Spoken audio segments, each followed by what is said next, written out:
All right. After being bitten by a radioactive bird, somewhat mannered T. Tuthill is compelled to become Kineas, the Skydude. This is episode number 5 and the grind. So, firstly, let me just show you how financially broke we are at the moment, and I'll explain why here. Okay, you are looking at Neofly. I see it now. Okay, we're back down to 10,000. We were up close to 30. Okay, and then I wanted to make some helpful videos because, you know, that's the kind of superhero that I want to be. So, as you saw from episode, the end of episode 2 and episode 3, I was having all kinds of problems. And I ended up not having to uninstall and reinstall and just figure it out. And I did figure it out. So I wanted to make some help videos on that. And one of them is doing your qualifying tests. Back to Neofly. So there's been a lot of confusion on how to do the testing. And I was confused. Took me a whole day to figure that out too. So when you go to do your tests, right here, all right, it tells you to move your pilot and move your pilot to the airport where you're testing, and then go to the hangar and select your plane that you're going to test with. Try to qualify on, and then start it. It should auto start. Well, one would naturally assume that you change it up in you move your pilot in Microsoft Flight Simulator, in the simulator, and you'd be right, but still wrong. You have to move your pilot in the career screen. And why they put the relocate button in the career screen, or in the over here. So under career, they have your location here. All right. But that button should be here, I think, in the hangar. And even on your job screen, so you know where you're at. Anyway, that's where you have to move your pilot, as well as moving it from the simulator main screen. Anyway, we have a long road ahead of us. And you've listened to my earlier, or watched the earlier episodes, then you'll have heard me talk about my schedule's all over the place. I'm on call for a bunch of stuff, and I had time to do the videos, but I haven't had time to catch up doing any of this. Anyway, I spent almost 20,000 moving around, trying to set up those test videos. When you move your pilot, it's expensive, like mad expensive. Moving your plane, really cheap, surprisingly. But to move your pilot are premium air fees, I guess. Ridiculous fees. It shouldn't cost that much at all, but they hit you for massive fees. So be aware of that. It is late in the day here because I have been doing other things. I might have to use my superpowers to change it to better weather, because we have really low visibility, really low clouds.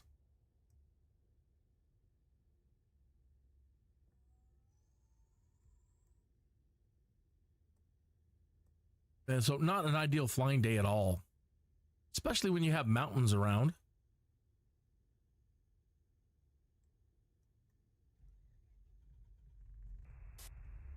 Everything looks good from where I'm sitting.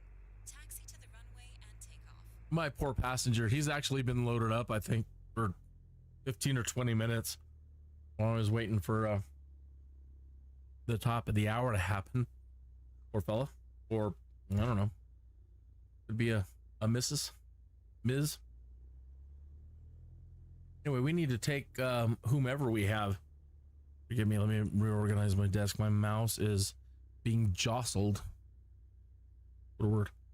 My mouse is being jostled every time I'm moving around here. Sorry, that's gonna drive you crazy too. I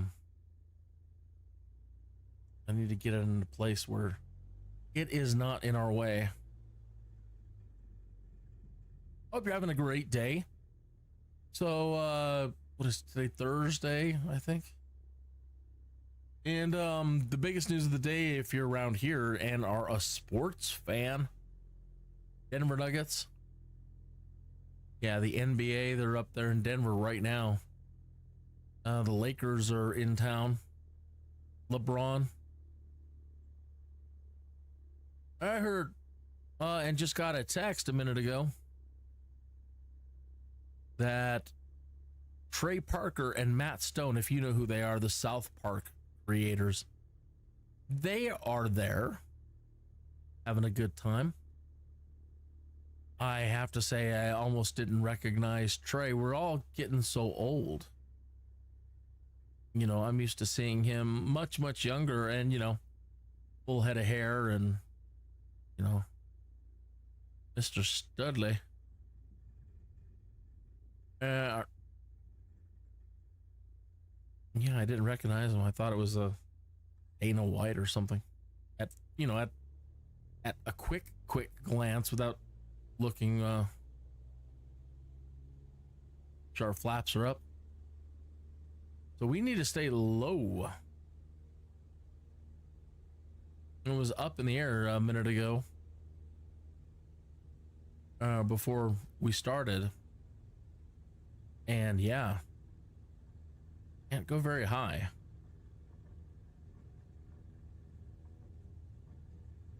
So it's a long way to the top if you want to rock and roll, and it's going to be a long way to the top before we earn the kind of money to where we're flying some, you know, the big pimpin' aircraft. Whoa, hey, easy.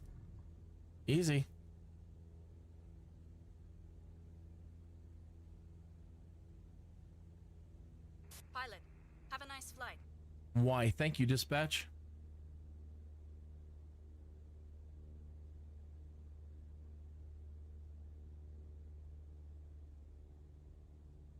Coming up from Denver today. Massive rain, and I love it. We, you know,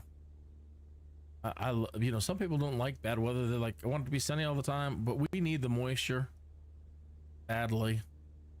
So thanking the heavens for every single drop that we've been getting, and it's been good. It was a massive dump today.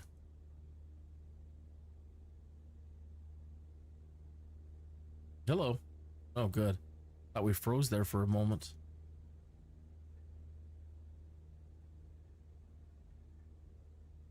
See how hazy it is right down here.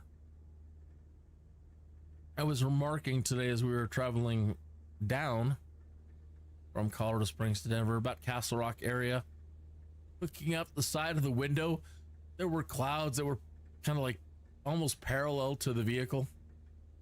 Man, I said we got some low clouds today. Just cruising along right with us.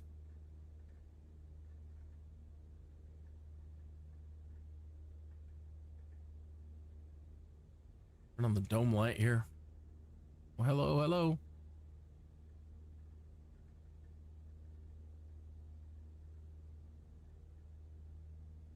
That is it. I don't think we need any pitot heat. One thing, it's not freezing, just dreary. Oh, it cleared up a little bit. Got a little pocket of happiness here. Check that out.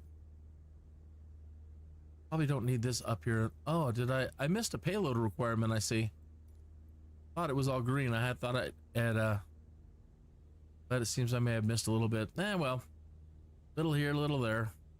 I need to contact the airport. Don't need that. But I do need to contact Colorado Springs. And get approved for a landing here. Colorado Springs Tower Kinneas 21 is 7 miles northeast That is beautiful out there.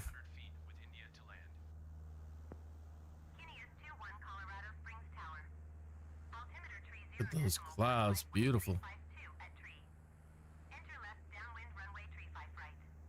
35 right, huh? Fly left traffic runway, tree 5 right, Kinia's 2-1. Okay. Not a problem. We just have to do a big go around. I was hoping for a 17 left or right, and then we just kind of shoot straight in. But hey, not whatever. You know, I wonder if you can. I haven't really ever tried it. Normally they just shut you down. Oh, in this one they're only offering 35 left. I can't get a 17 at the moment.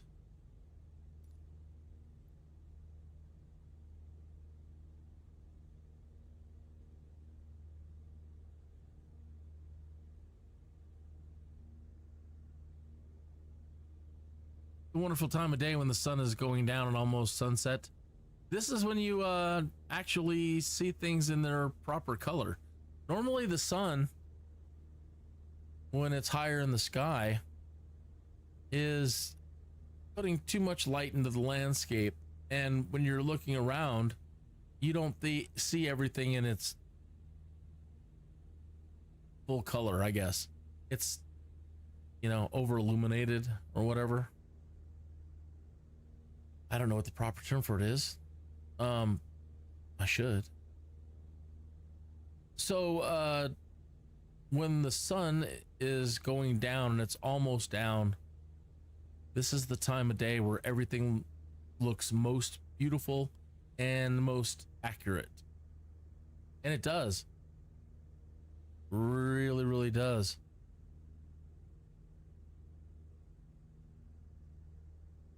Makes me think of that Platter song, Twilight Time. That is Twilight Time is actually that transition period between day and night where everything kind of gets purple. Purples and blues and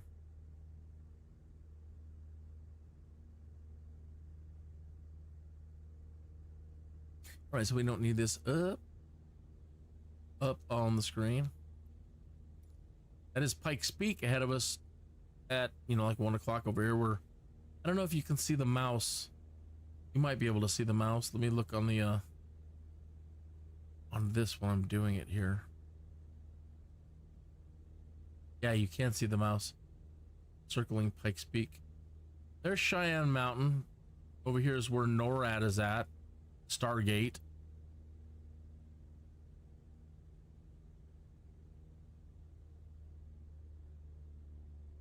Ahead and slow us down. I'm trying to baby the engine as much as possible because that, I mean, they eat you up for money for everything, which is fine. They want it, but you know, you need to keep your engine tuned up, and every tune up can be a couple $100. And so when you open the throttle on this thing, which I will for a second here, it goes to the red line pretty much. So right after takeoff, in my opinion, you know, get this thing down, keep it in the green as much as possible. With this plane, you know, we're not going to be going fast at all anyway, and there's no point to gun it.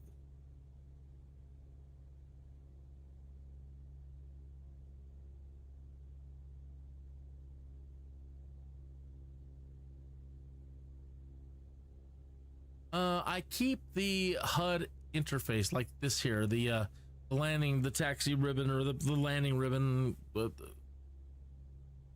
landing pattern gates. Not for myself really, but mostly for people that are new, to help visualize, you know, the left and the right turn in and approximately where it's at. So that helps new folks see that. I also leave up the navigation aids so people can see the names of things in the area. It does help me find things, but I'm not going to say I'm an accomplished navigator.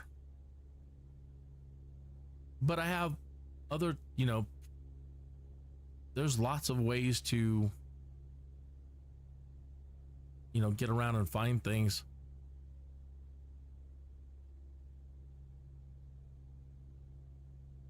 Like using VORs and radials and triangulating. Using 2 VOR at the same time. We do have 2 VOR steam gauges in the aircraft here. And I do know how to use those. I am instrument rated as far as these kind of experiences are concerned. I have lots of experience with instrument flying, and I don't normally do these transmissions for the night flying because there's just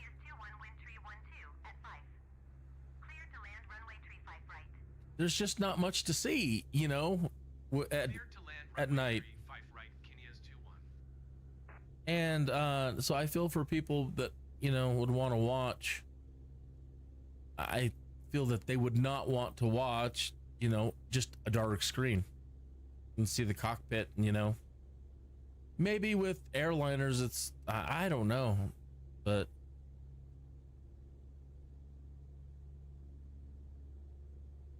I might do some, unless it's, you know, if there's a good moon out and good light out. Other than that, it can get so dark.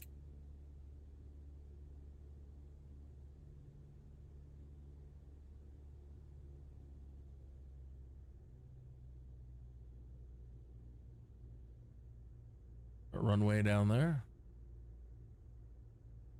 10 o'clock. So just lowering the power now and just kind of cruising down. Go ahead and get ready to put full flaps in here. And it says we're still going fast, but you see my RPMs. You know, I'm just kind of just floating.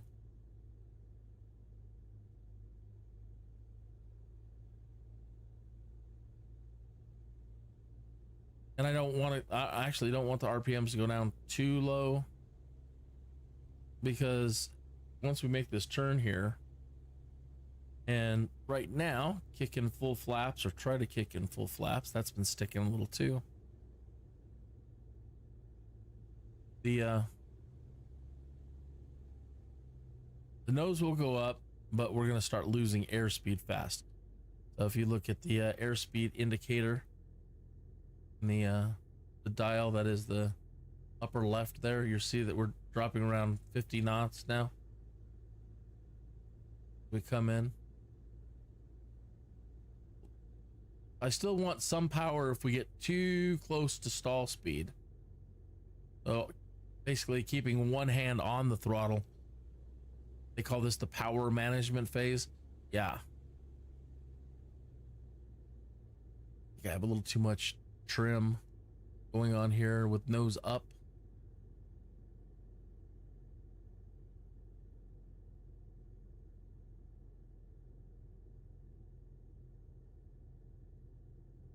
So yeah, sometimes if you slow down too much like this, you're coming in, you start bleeding off too much power, get the stall warning, and you could fall.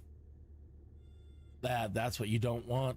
You don't want to hear that. So you get some power back in, drop the nose, get some wind under your wings, and then start bleeding off power again. Ultimately, the goal there, that's getting dangerously close to no power. Goal though is you want to. That wasn't the softest landing I've seen.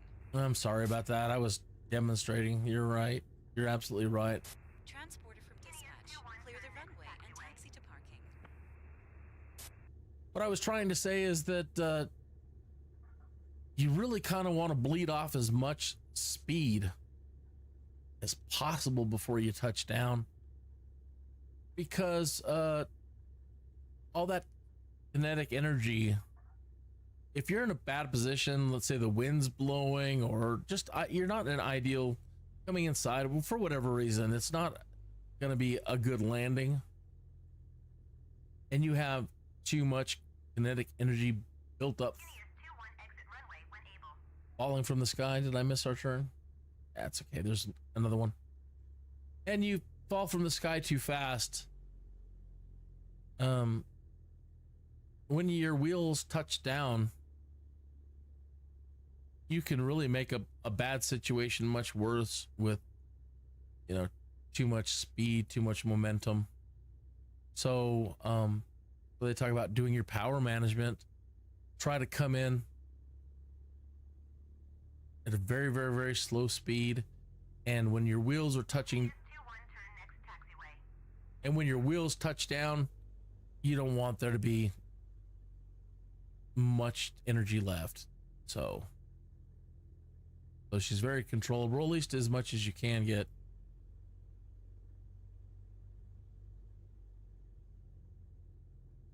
I have been getting people tuning in, but nobody has yet to come into the chat and say hello, and you really should come in and say hi, and definitely subscribe.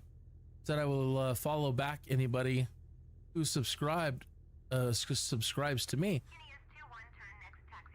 And I had a gentleman subscribe to me today, and I did just that. Immediately subscribed to his channel, went over there, looked at some videos, and hit like on all of them. And I, not just because, it's just I actually did like the content. There was two space related ones. One was a Kerbal. I haven't really played that, the Kerbal space program, and I heard they were making another one like Kerbal 2. So I genuinely liked that. And then I saw one on space habitats. I think that was Kerbal as well. So hey, yeah, thumbs up for that. Like that. So do please like and subscribe, and I will return the favor for sure. Let's raise everyone's boat. I could really use the help, that's for sure. I haven't been at this. I was away for a while, and I need to try to get back up. And because I sometimes have neglected doing regular content. There's a big bump here. You know, I have been losing followers and 121.7 Kinias 21. losing subscribers, and I don't want to do that. You get below a certain number and it's kaput. I have to treasure all my subscribers.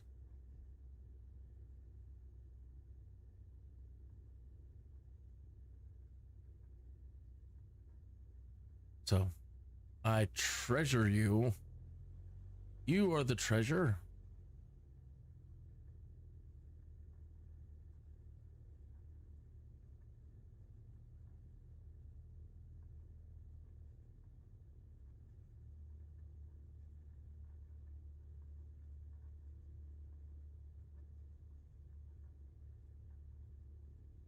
It sure is actually clearing up. Colorado weather, 5 minutes. You know, they've always said that, and it might be that way in your area too. For sure, it's definitely that way here, where people have said, hey, if you wait 5 minutes, the weather will change. And yeah, that's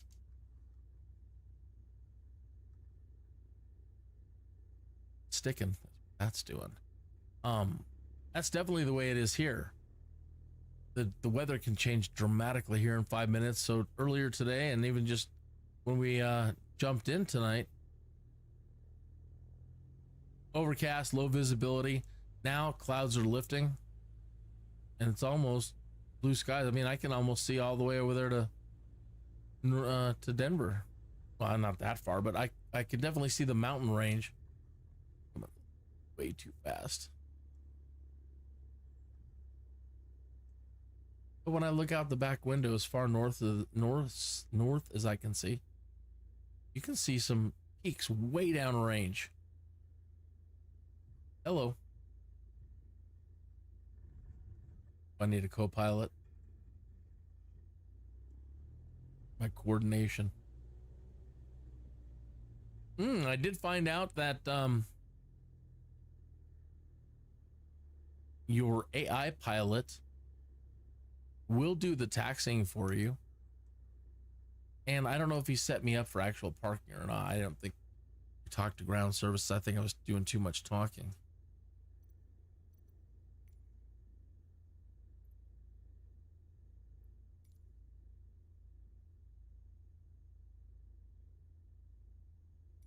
Colorado Springs ground Kinnea's 2-1 taxi to parking. Kinnea's 2-1 taxi to general aviation parking via taxiway. This would probably work, but I want to make sure the message is in. General aviation parking. Where do they want us? Kinnea's 2-1. They just want us over there? Okay. No problem.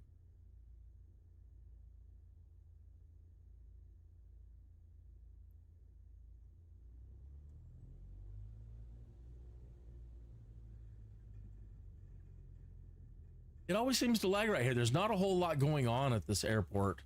And I've got traffic down to, keep the processor sane. And but there's no real planes or activity going on here. Yet it always really just slows down and kind of wants to lag a little bit right here when you get towards the airport. Don't know why. Thank you. All right. Everything goes well and the client isn't too mad. We'll get a completed here. Transporter. Yes. Disembarking of passengers can begin.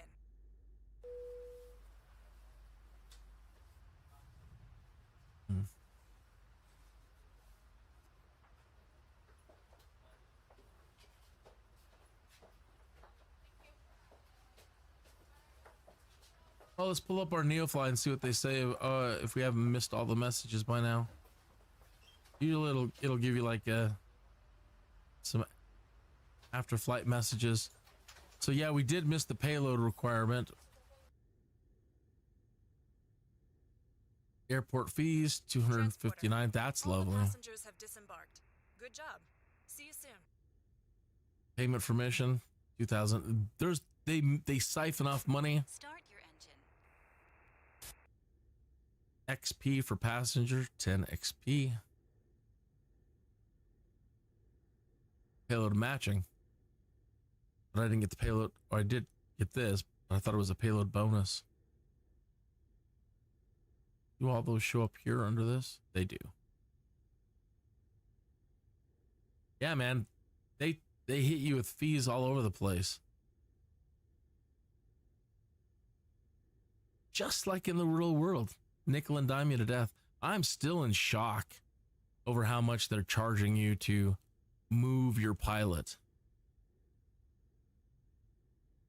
Your A qualification score 2 stars grants you an XP rate of 1.25 times.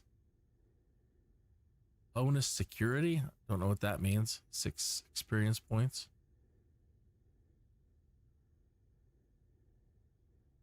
They said it was a smooth landing here. 3 experience points granted for that. But I know normally she's really good about she calls me out or praises me. She's good about that with your landings. Okay, let's oh,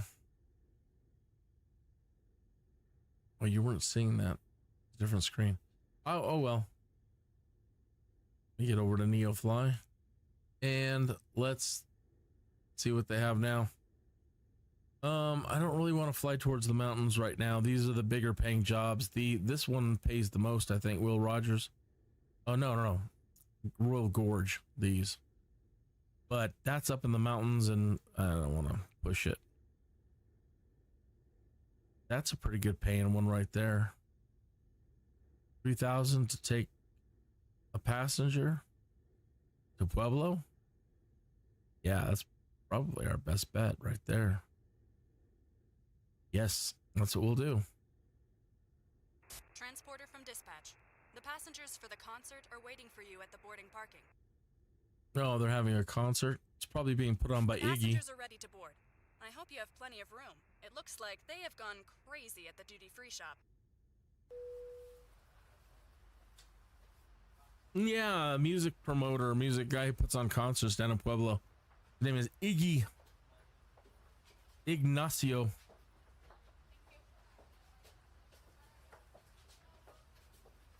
Maybe it's one of his concerts.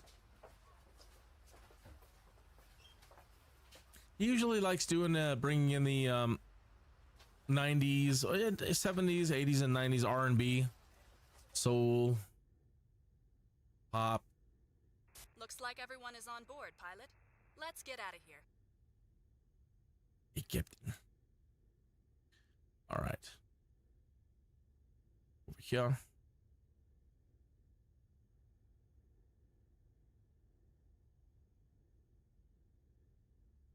Are there any requirements for this one? Is there a bonus? Payload 360 pounds. Okay, so when you get this payload required and it's in red, come over here, the top here, and go to your weights and balance and add some more weight. So they want us to be at 360 total. We're at 340, so we're minus 20 as it says here.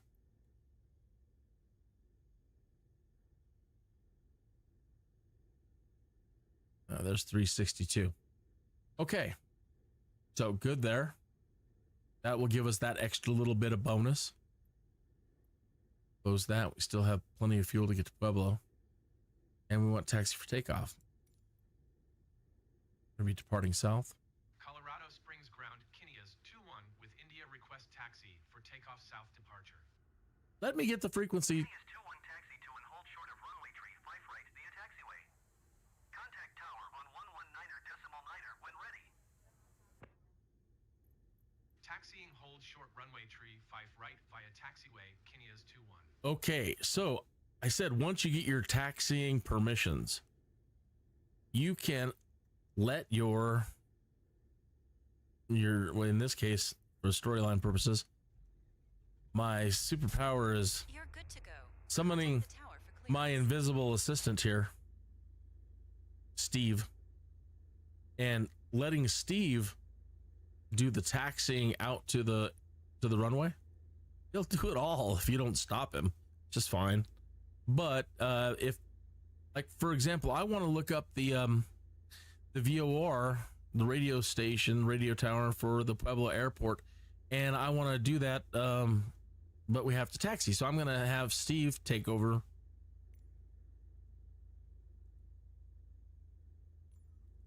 Right here, and if he is awake, Steve, wake up. Wake up, Steve.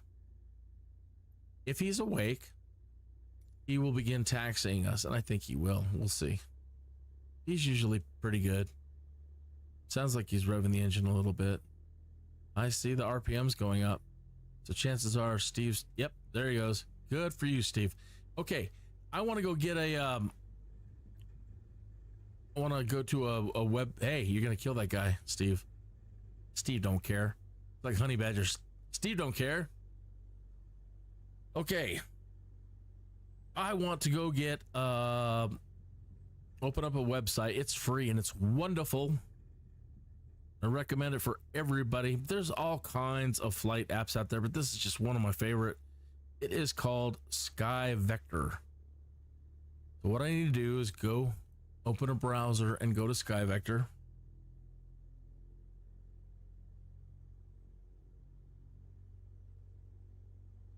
And open it, and then I need to open a transmission window so you can see. So let's see if I got a window for Sky. I do.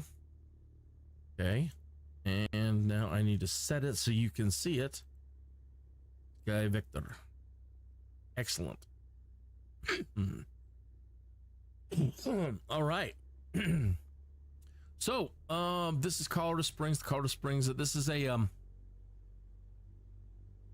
world visual flight rules map. May seem confusing, and when you're new to all this, yeah, it's terribly confusing. Head blowing up. What is all this? Don't understand. But spend some time with them and everything starts making complete and total sense. I think one of the reasons why this is an invaluable site, one, it's free. Two, there's really no place to find your elevations in the simulator, which I don't understand. supposed to be a visual flight rules, and you'd want the map that you use would have all the proper altitudes, and it doesn't. They don't have anything like this. I don't understand, but it is whatever. You can get it here, or use other services. But in a day like today where the weather is poor and you might be heading into dangerous places like towards the mountains, like if we were going to do the Royal Gorge run, we need to come down here and go south and then head over this way. There's Salida. That's the name of the place I was thinking about the other day. Just couldn't bring to mind. Okay, so heading over here, you would absolutely need to know or want to know your minimum safety altitude, so you don't want to go below 14.5 and or when you're traveling over this way. And one of the ways to help you find your way around is by use of radio towers, and you had distance measuring equipment, blah blah blah blah blah. Long story short, I'm looking for the radio tower, radio station next to where we're going. We're going to this airport right here, Pueblo Memorial. Okay, and this icon represents a radio station. It doesn't play music, it plays a repeating Morse code, and it does other things, like sends out. The best way to visualize it in your head to understand it, whether it's accurate or not, is it sends out, imagine it shooting out a laser beam for every radial on the compass. All right, so imagine there's 360 laser beams shooting out in all direction, and you can set your dials and do magic, and you can fly along certain radials.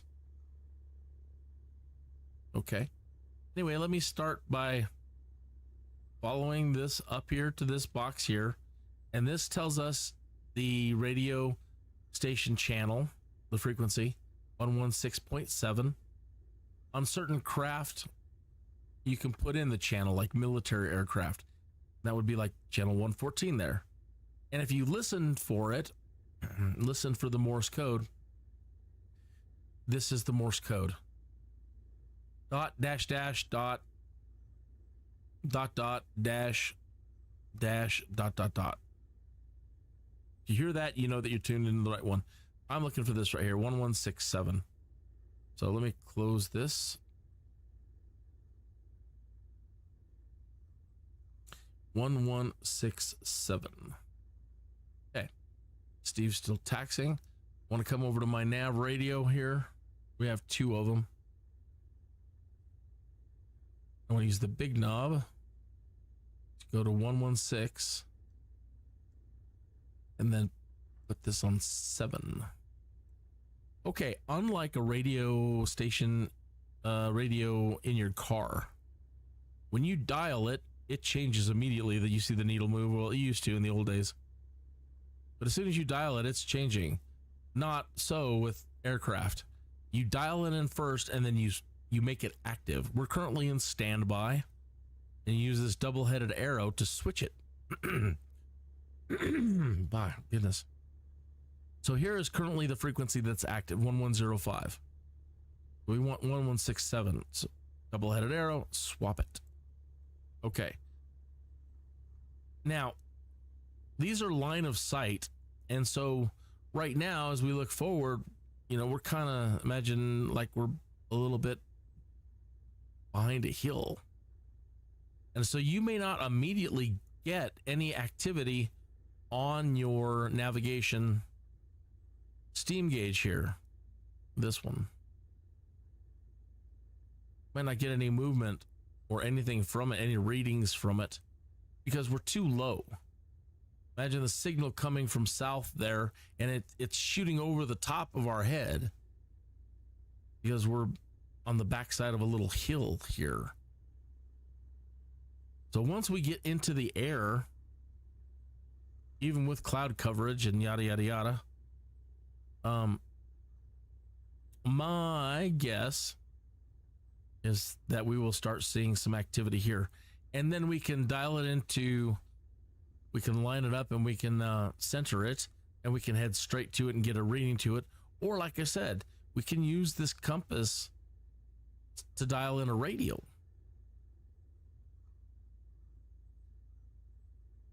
And you're probably thinking, I have no idea what you're saying, man. It's okay. It's okay.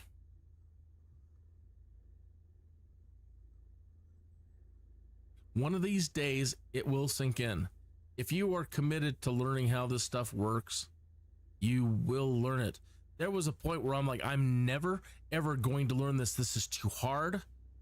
One, I was having problems just learning how to land, and I wanted to quit just because I had a psychological hang up with landing. And once I got beyond landing, I thought, okay, I'll go ahead and move forward with my training and start learning more. Like, no, everything was just too hard. More and more and more and more you got to learn. I'm like, no, I'll never be able to. I'm too stupid. And there's no way. It's just too hard. And eventually you wake up one day and it all starts making sense. At least that's the way it was for me. I envy people that are just like, oh, I get it. It's not been that way for me at all. Okay, so Steve has got us to the place where you stop and you get Colorado Springs this. Tower, Kinneas 21 at runway tree 5 right, ready for departure, straight out departure. Kinneas 21 altimeter tree 0.11 wind tree 52 at 10. Departing straight out approved. We need to adjust our altimeter Takeoff runway tree 5 right. to 3011.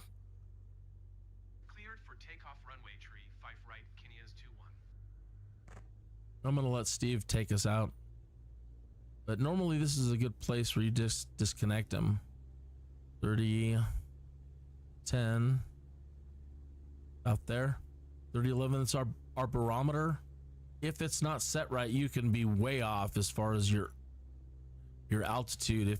If we're looking at the actual runway charts here, and we can't see the ground very good, and it says the runway is at 6,170 feet, and we have our altimeter dialed in wrong, and we're coming in for a landing, and we're shooting for that altitude, we can either fly too high or we can come smacking down into the runway. So we're going to be taking off north, even though we need to turn around and depart south. They want us taking off into the wind. Sounds like Steve's adding some flaps. If you do not disengage your Steve, he will, or she, or it or they, will continue to fly forward. Steve doesn't know where we're going, and we're not using really a flight plan. Look like Steve's he was drifting there. And I don't know if there's... Bon voyage, aircrew. Thank We you. hope to see you again soon. I don't know if there's any way to feed him any information and make him go where I want him to go at this point. So once he gets us up into the air and clear the runway, I will disengage Steve and get us headed in the right direction. Still haven't got any movement on our VOR, but I suspect we need to be higher in the air. It looks like it may have just come alive. Yep, it did just now. We're high enough in the air where we're now getting it. And it tells us that it is to the east of us and it's south of us. It's from. We want to turn this until it says 2. You don't have to understand any of this. Really recommend going watch some, if you do, watching some videos on how to do VOR navigation, or look for one of my own videos on VOR navigation in the Flight Simulator playlist. Done a lot of training videos for stuff like that. Okay, so oops, the other way. Okay, so we've got a 2 arrow now. and we want to center it up. Close enough. Now let me disengage. Beautiful sky. Disengage Steve. We have no autopilot or anything like that with this aircraft. Man, hello.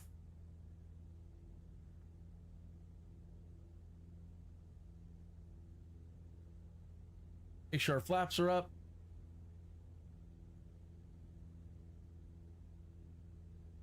Maybe our engine. Turn the engine down a little bit. And it's not far down range. Take a few minutes to get there. Maybe not. We don't want that much. Maybe in the engine.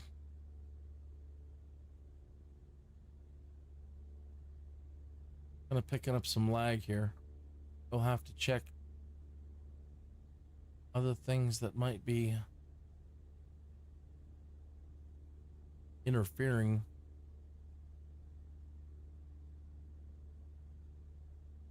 Trim up so I can take my hands off the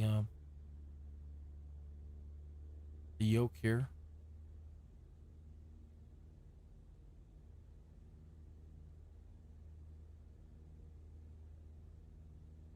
Okay. So let me go start closing things. I'll leave Sky Vector up. Close that. We don't need that. Anything else? Yeah, I don't need this. And don't need. No, that's about it. Okay. Now hopefully we haven't crashed. Let me get back to the simulator. Good, doing all right. Beautiful color, beautiful orange sunset here. Whoa. Went to move and my headset just flew off.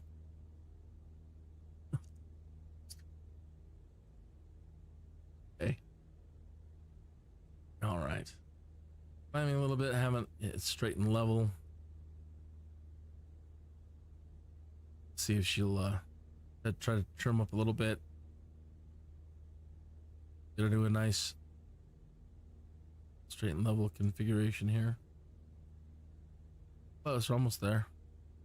That's level, but it's porpoising a little bit. Just took a big jump up.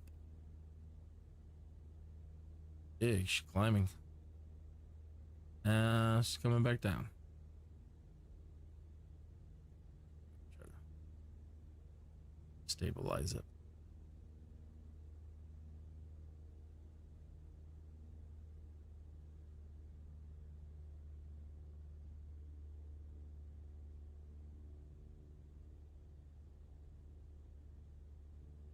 Come on.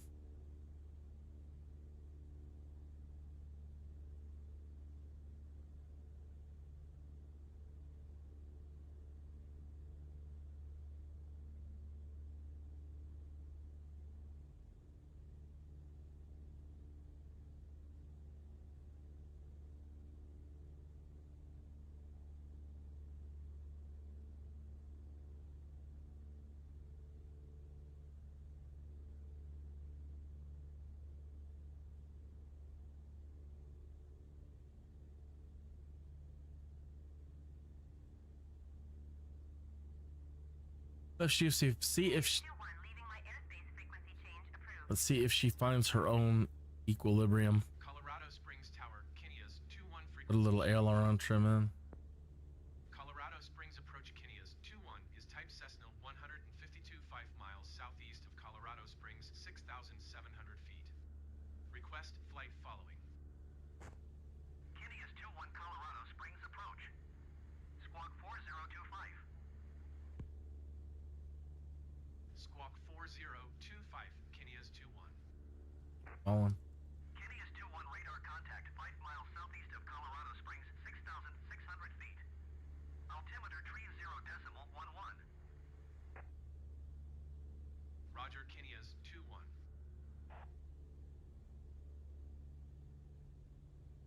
There are some areas along this route that I have noticed over time flying it frequently. It's like microburst microburst alley.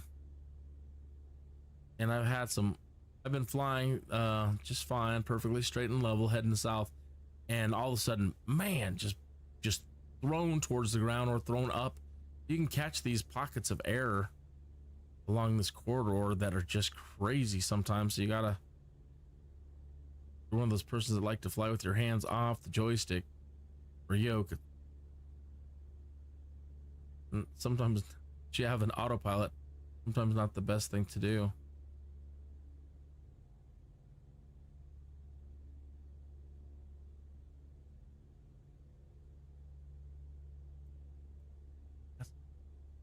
Is that the best the lights can do in here? The lights are up here.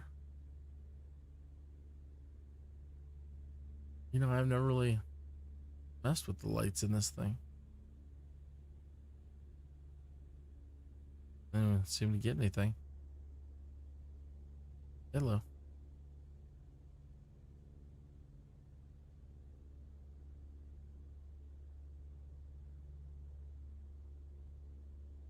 Oh yeah, go back to my VOR.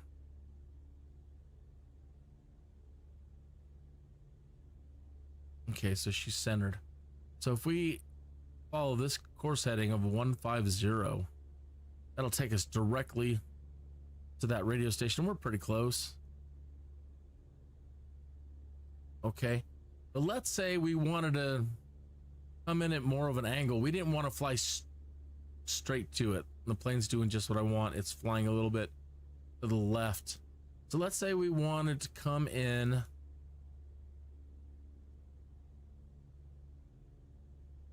at,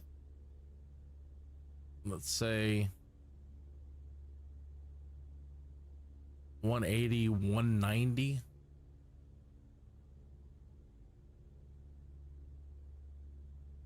Should. Can remember how to do this. Set this for 190. Okay. Now you see the needle moved over here. Okay. That's saying to catch. Remember I was talking about the laser beam shooting out of it? Okay. Imagine we're trying to get onto the laser beam shooting out at 100 and well, on that side, it's 190 degrees. On this side, it would be like whatever it is here. It goes through the middle of 60. The 60 radial or the 190, it's the same. I got that right. So we need to fly over here to the east and keep traveling east until that needle centers up. When the needle centers up, I need to turn directly to that compass heading, and I can basically ride. You can fly the laser beam to your target. So as I keep flying south here and start going east, now I'm heading out almost do this straight east.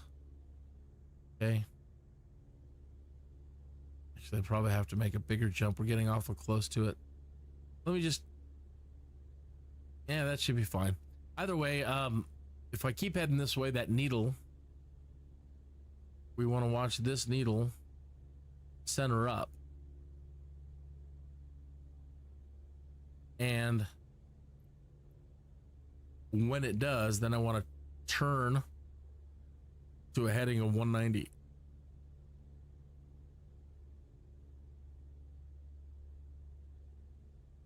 Like we have a rainbow.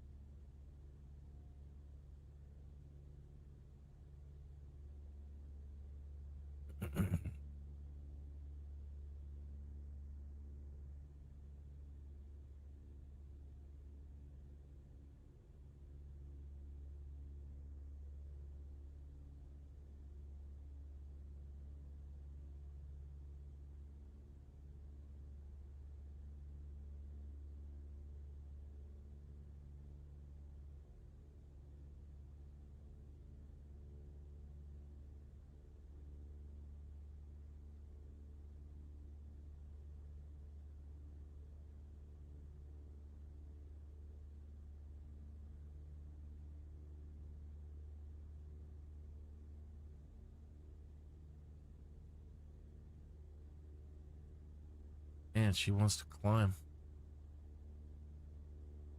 So we got some air pushing us up. Let me try to lower our RPM a little bit.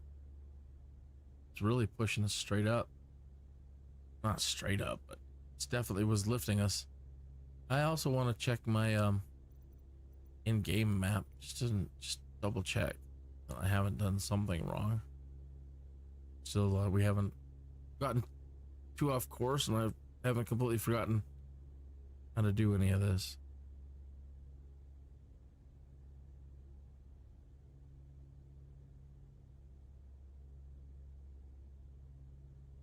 Yeah, good. It can get disorienting. So we're heading almost east. So actually, I could probably turn a little bit south. Okay, so here is the here is. I'm sure you're seeing what I'm saying.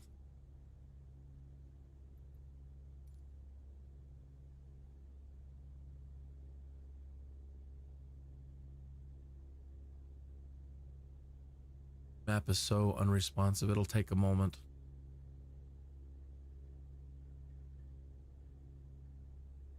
I have no idea why they spent so much money on creating and now it's not wanting to adjust. Come on.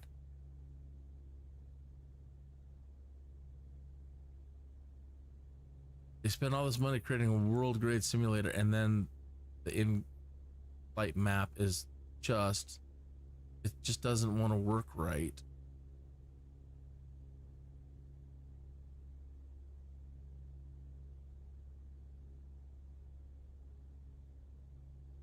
And whatever, it's frustrating. There are other tools you can get and other apps you can get. Well, you can track yourself. Either way, I wanted to make sure I was still flying properly east and far enough away. Okay, so we are flying in the right direction to intercept that. I want to keep calling them laser beams. Radial.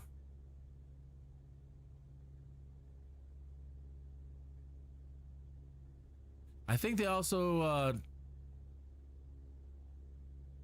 have two definitions. One is to and one is from. I think when you're heading to it, I could have this wrong.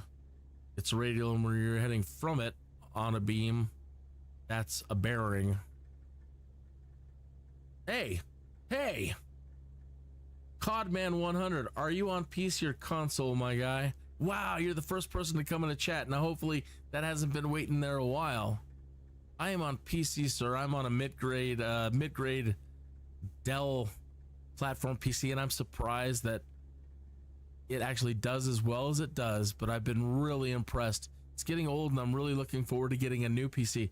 Codman 100, my first is I don't think I have any of those like stickers or things you can give your people in your chat, like a gift or a drink, or I don't know how to do any of those. Let's see here. Maybe it's only in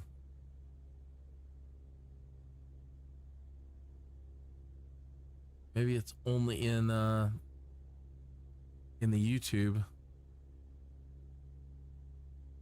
That's so cool. I feel like it's a brand new day here for Skydude. He's got the first person to come into the chat.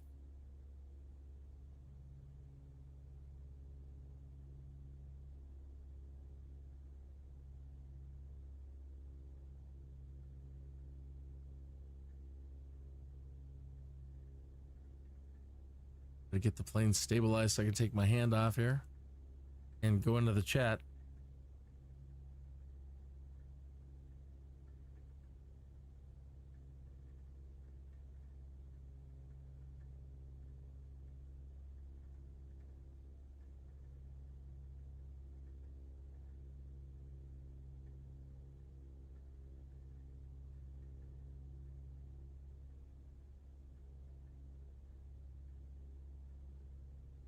Says it's sending, there it goes.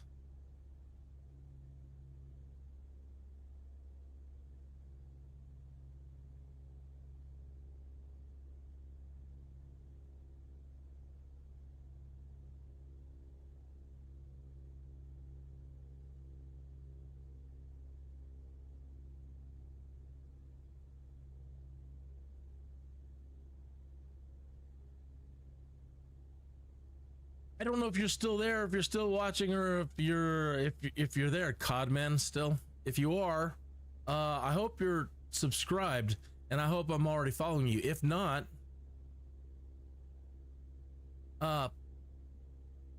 please subscribe so I can immediately subscribe to you back and like your videos or anything that you're doing. If you are doing anything like that, or you have a channel, they must have a channel.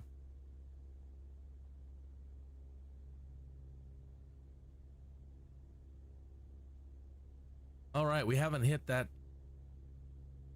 radial yet, and there's the airport ahead of us. Let me try to turn out a little bit more and see if we can get to it a little bit faster again.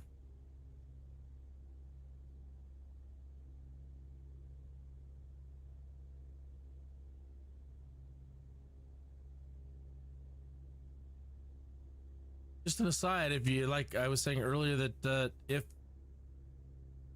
you find yourself like me at some point where you're reluctant, where you're like, I can't learn any of this. I'm never gonna. It's just too much to learn. It's too much. Or I'm not that smart. I can't do it. Don't quit. If you really do want to do it, everything you need to know to get a real world pilot license is available on YouTube from some of the world's greatest flight instructors, and in many cases they just give it away for free because they're cool like that. And I mean it, everything, including all the FAA videos.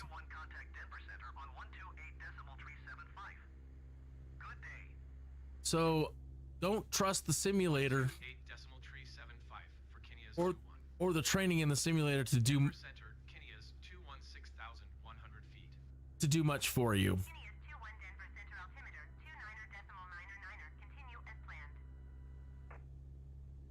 It's you know, it's a great simulator. I don't enjoy the lessons at all. I think they're all bugged. I think they, in a lot of cases, they set you up for failure. There's too much missing information. It's not like Flight Simulator X or earlier versions where they just threw more information at you than you could handle. They've definitely taken the opposite approach with this, and they've neglected to provide world-class, a world-class knowledge base, but they've left it open for third-party developers to provide, you know, training and this and that and this. But if you aren't interested in paying for add-ons that provide better training than what the simulator does, everything you can learn from a video on YouTube somewhere, and then come back to the simulator and try it and practice it, because everything that you can do in the real world, for the most part, you can do in this simulator. So this is one of those, whatever you put into this, you will get out of it. Man, I can't believe we haven't caught that radio. I probably shouldn't have said it so steep, or I've done something wrong, because there's the airport over there, and we should have hit it. If not, maybe I'm speaking. Here it comes now. The needle. Am I hallucinating, or is it moving? It's moving. Okay, so oh, hey, easy.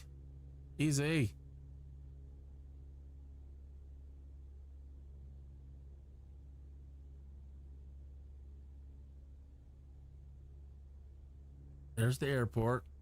Needle is slowly moving, and I want to, if it centers up, I want to turn to, it is going to do, I want to turn to the core setting of 190. I apologize for the mouse bumping around. It's probably set the sensitivity different.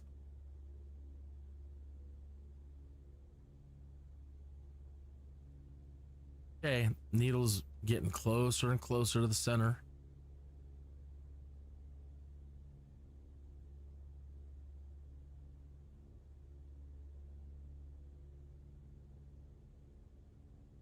right, now I look at my compass over here.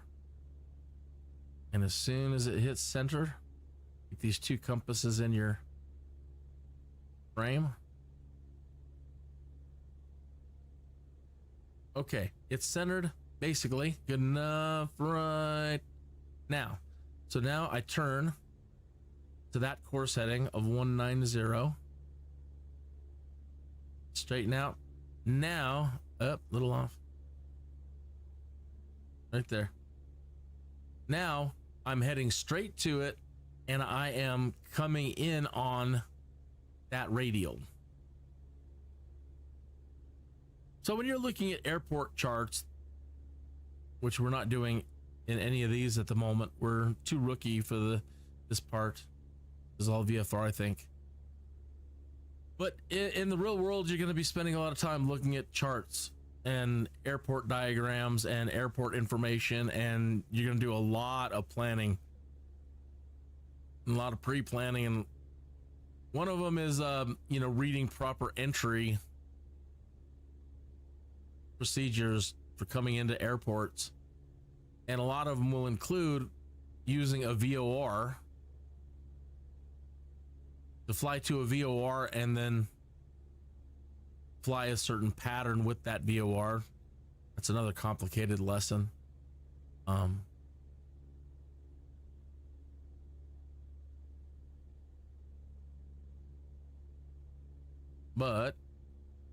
we'll also know it'll get much more accurate as we fly towards it. As if we fly over it, the needle will flip around on that compass over there. But right now I'm still flying towards it, and they're not at the airport. They're usually a distance away from the airport. So as you can see, the airport's still over there, and the VOR is out here in front of us somewhere. And once we fly overhead, you will see this needle and kind of go crazy. And the two arrow, that little gray arrow in the compass there, it'll flip and point down, and it'll say from. That means we've passed over the top of it, and we're now moving past it. But either way, when it does flip, it means it's right underneath us, and turn to your airport. I need to get clearance.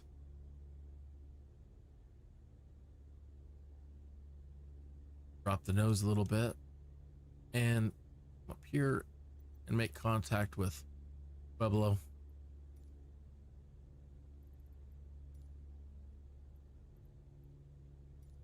Pueblo Tower Kinias 21 is 7 miles northeast, 6,400 feet with Quebec to land. Kinias 21 Pueblo Tower. Altimeter tree 0.06, wind 10 tree at 10. Fly left downwind runway 8 left. Make left traffic runway 8 left Kinias 21. Just gonna stick with this for a minute and see if I can get that VOR to flip, and then we'll go in. It says it's at 21 now. Turn towards it a little bit.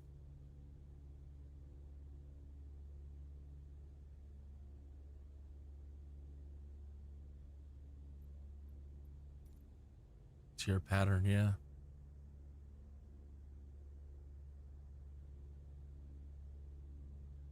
Center it. I'm all over the place tonight. So it is directly ahead of us if we are on a course setting of, about 190 again. In a little bit, it's over here.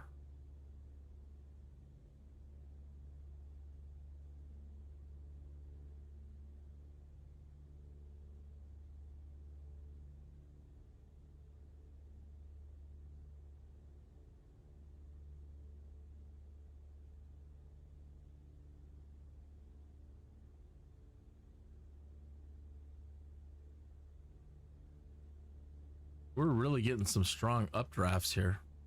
I've been using the trim wheel to keep the nose going down. Try to force the nose down. And she just keeps, look at, she just keeps wants to go up.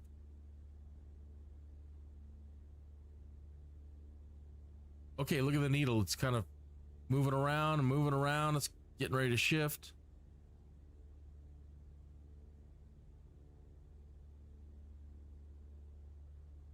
We're traveling, I believe we're almost right over the top of it.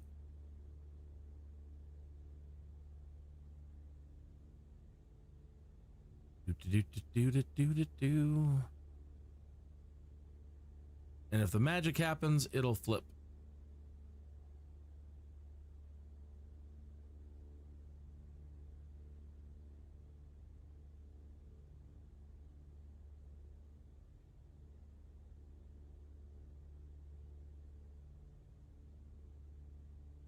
Come on.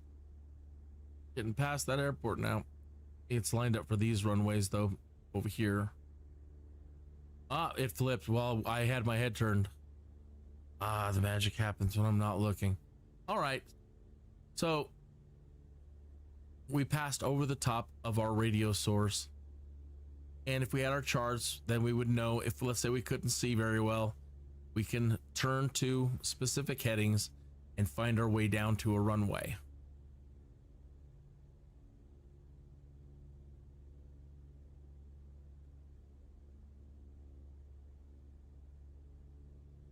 And sometimes the entry procedures want you to follow certain radials, points in the sky. It's fun. It's amazing. And once you get it, you'll just be so happy. Once you know how to do, they call it the DM. Now I'm remembering the DME arc. And using a lot of modern equipment and autopilots and yada yada yada automation and GPS. Now sometimes you don't have to in this kind of environment, practice that kind of stuff. In the real world it's different, and you're probably still absolutely required to know how to do it. But DME arcs, that's exactly what I'm talking about. You fly towards an airport, tuned into radios, and then on the diagrams it'll give you the radials and the distances that you need to be at to approach an airport.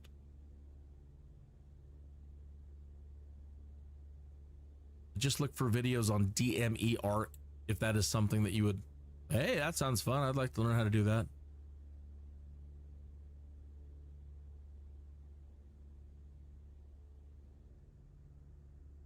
I really recommend learning how to do as much old school stuff as possible. Learn how to use these steam gauges, learn how to do everything. Become a Skydude. Know how to do it all. It doesn't matter how old it is. They might start phasing out some of this technology as well, which is why? If it's in place, leave it. Stuff always breaks. You never know. Satellites could all just suddenly fail. Act of God, who knows? Then you'd have to rebuild the whole thing, all these systems.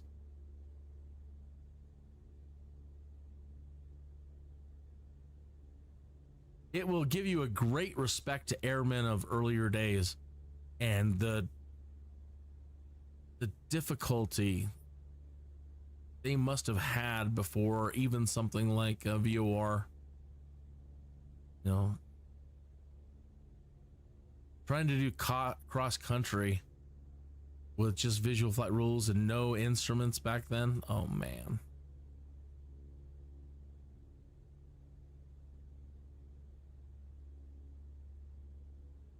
All right. Let's see what our RPM is. And let me put some flaps in. Start slowing us down. When you engage flaps, your nose will always pop up like that. And you look at your speed, and then it'll come back down. Just kind of level out. But we've bled off enough speed that Cleared to land runway 8 left Kineas 21.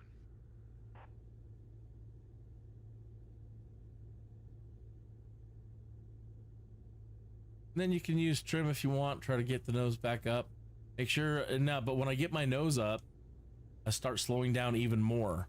So that's where you need to start thinking about putting some more power back in.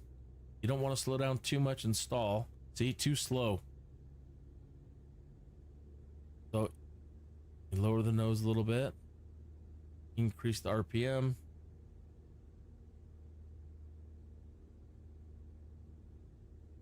Try to find that sweet spot. Not too fast, not too slow, just right there. Not too slow. So if you're too slow, drop the nose a little bit, pick up some speed. Pull back on the throttle. So let me dip the nose here real hard for a minute.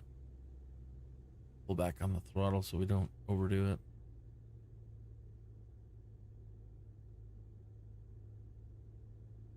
Now I'm gonna go, no.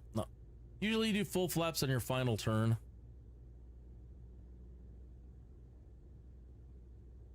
That's gonna slow us down even more. So you gotta keep the power in.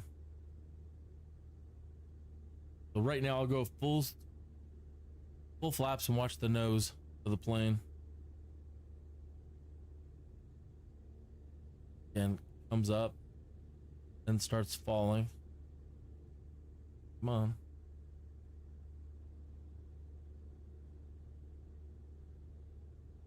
I think it just kicked in now. That button's kind of sticky too. We're losing a lot of speed as the nose comes back down. Good shape. A little slow. Puts power in. Don't want to go below that white notch on the vertical speed indicator there. You do, you'll hear one of these. Stall.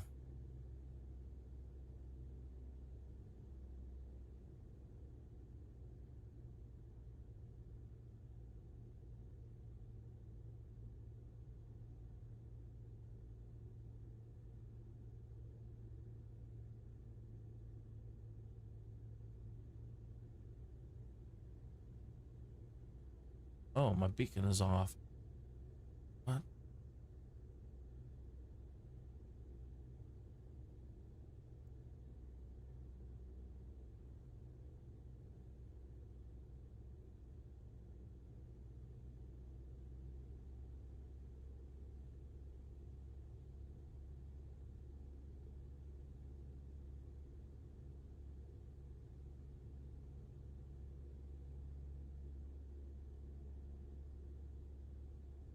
I'm going to be like a broken record when it comes to landings, and I'm going to repeat myself a lot. And that is, people are like, well, where do I look when I'm landing? And your natural tendency is to look right down the front of your plane to the runway. But when you're this close, you kind of want to shift your eyesight all the way down to the end of the runway and just keep your nose aiming towards the end of the runway as long as you can until Transporter, almost done. Go to the parking. the gravity takes over. Contact ground for your parking assignment, then shut down your engine. That'll usually keep you from smacking into the ground. That makes a big difference too. When you finally learn that and somebody tells you that for the first time, that makes a huge difference. Shifting your eyesight down to the end of the runway instead of looking right down at the nose. One little thing, such a big difference. Right.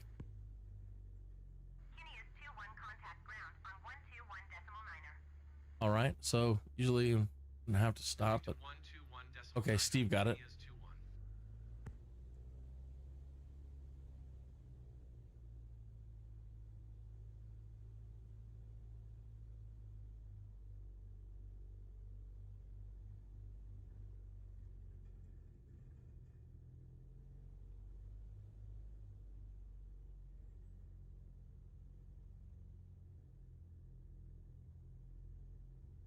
Wonder how that Nuggets game is doing.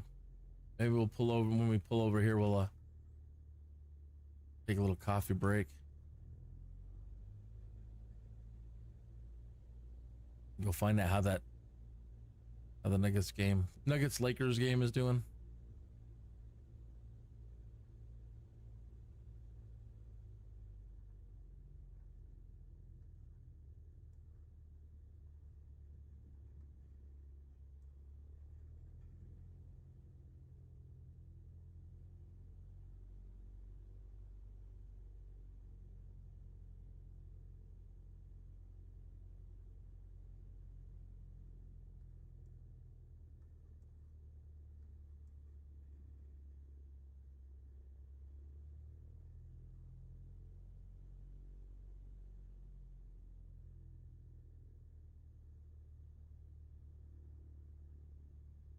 My passenger, welcome to Pueblo, Colorado. And there should be somebody here waiting to take you to your concert. I don't know why they have us S-ing all over the place, but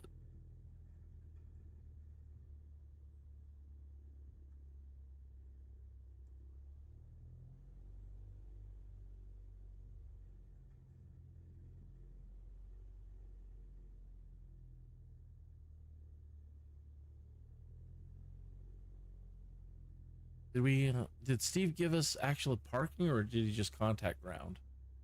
Let me double check. Good.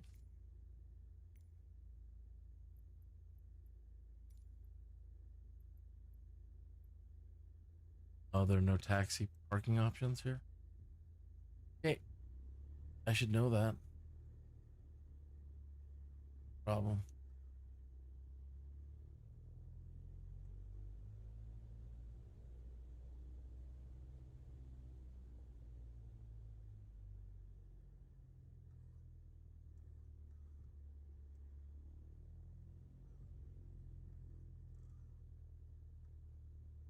Okay. All right. Well, enjoy your concert.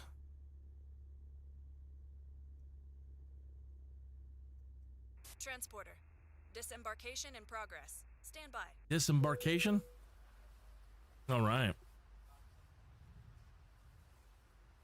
Another one in the books.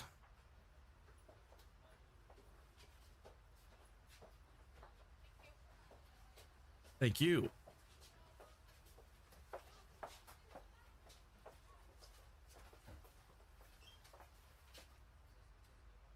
All right. Let me go find out about that game.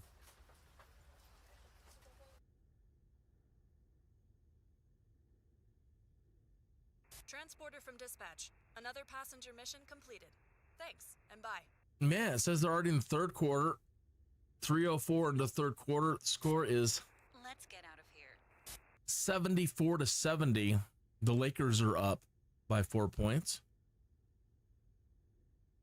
Now it's 74-72.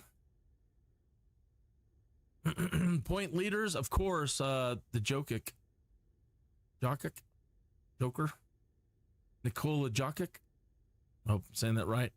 He's got 21 points, 14 rebounds, and 9 assists. For the Lakers, I don't even know how to pronounce his first name. Rui Hachimura. 19 points, 2 rebounds, 0 assists. Rebound leaders, Anthony Davis, 11 points, 8 rebounds, 3 assists. LeBron James, 14 points, 6 rebounds, 7 assists. And all 3-point leaders, Jokic, the Joker, he is the point leader for all 3 of those categories. He is the point leader, he is the rebound leader, and he's the assist leader. They say he break records with every game. I'm not even into sports. Never have been, really. But I've got family who are there tonight, and they're all about it and have got me enthused about it. So, and now it's 76-74. So 149 remaining in the third quarter.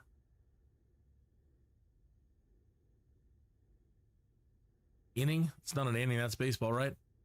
Yeah. Okay.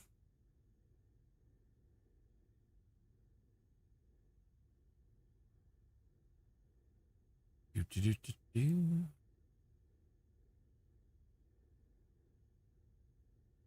Okay, let's see what's available.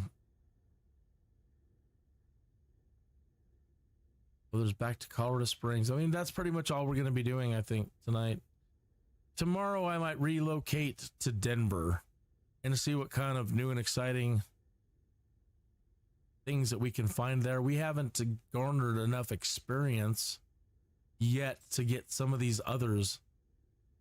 Secret passengers, emergency flights, search and rescue, fire. These are all for higher level Skydudes than myself. We'll eventually get there. Or maybe your location again, maybe in Denver, have a better chance at some of these others. So I think tonight we're just going to be flying back and forth between here and Colorado Springs, which is the most paying one here. 3.3. That one's over to the Air Force Base. 3.5. That is the highest paying one. That's closest. 2,500. What do they want? 375 pounds of magazines to Butts Air Force.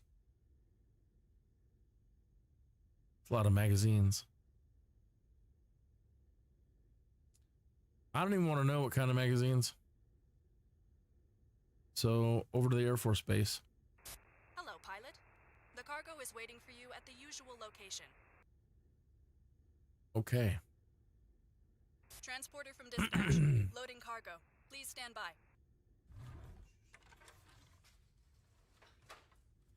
Yeah, Air Force bases, I don't believe there's going to be a VOR over there.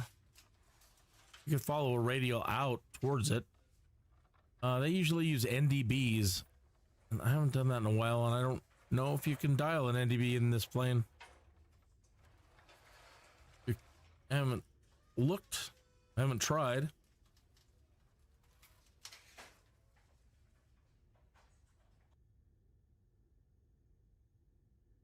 Okay, pilot. That's the last of the crates secured, and the cargo door is closed and latched. You are clear to taxi. Pueblo Ground, Kinias 2-1 request taxi for departure to the north with Quebec. Kinias 2-1 taxi to and hold short of runway 8 right using taxiway Charlie Alpha cross runway 26 left Bravo cross runway tree 5 Bravo Alpha. Contact tower on 119.1 when ready.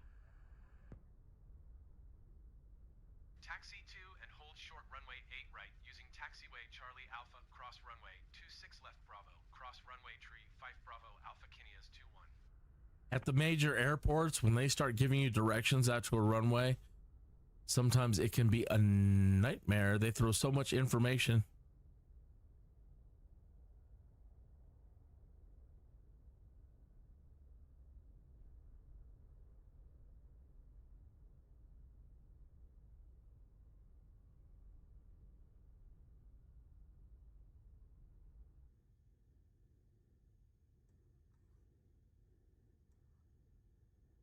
Off the break there, make it easier on the poor fellow.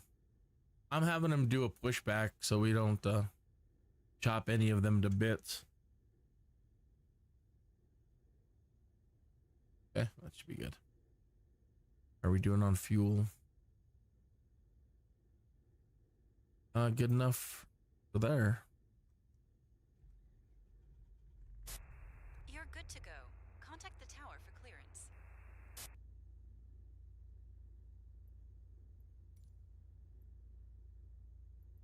Already did. Okay. Steve, you take over. Let's taxi us out, and I want to go to Sky Vector and look at the charts.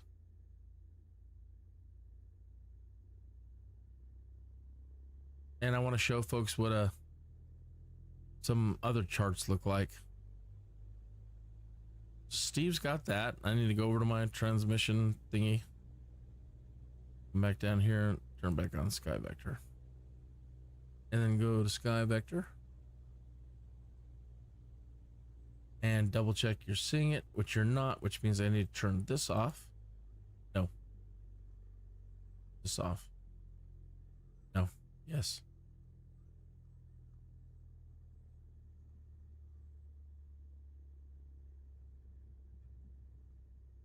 I'm not seeing it.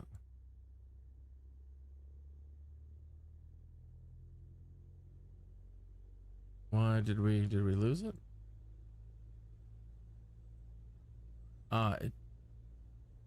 Yeah, we must have switched windows or something.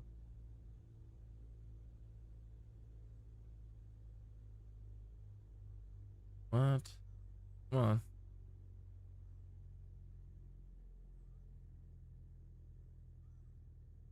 For whatever reason. Is it because that window's open? One moment here.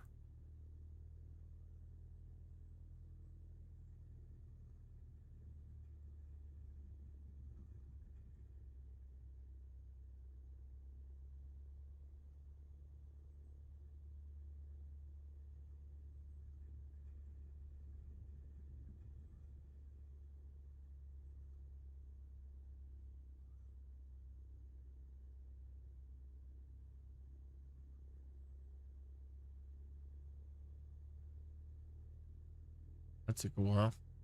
Being finicky. Okay, we are here at Pueblo Memorial.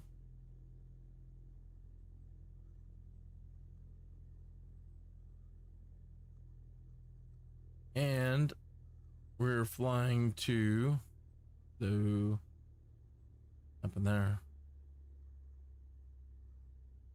Now I've just suddenly moved to the other side of the planet.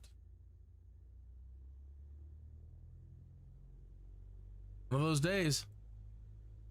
Okay, let me put K-Pub in here. Recenter ourselves. Zoom in.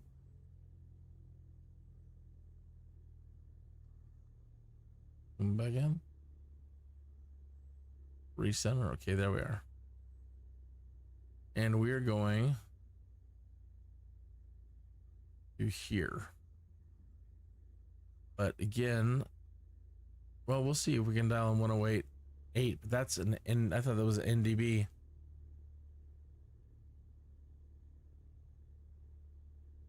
They've got a VOR now, I guess. 108.8. Let's plug that in and see what we get.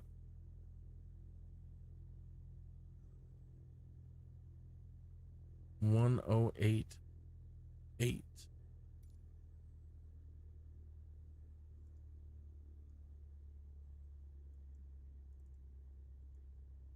$108.8. And watch my needles if we have any information. Nothing yet. There we go. Yeah, we do.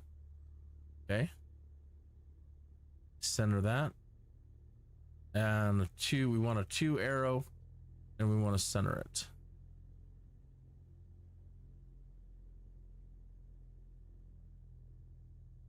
Okay.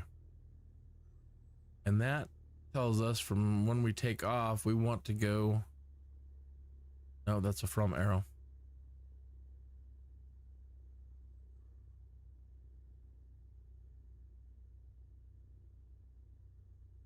Two.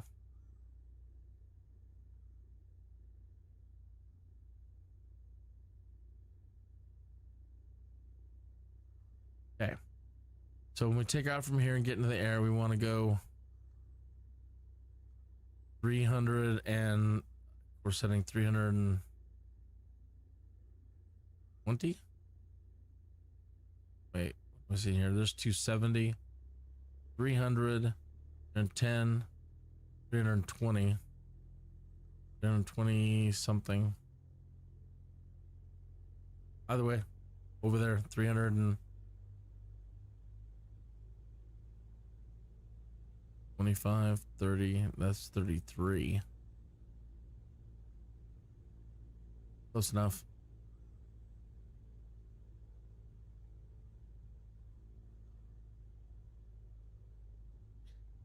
You just put some flaps in. Looks like he has us at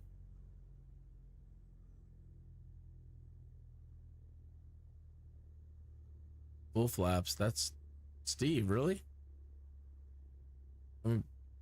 flaps back up.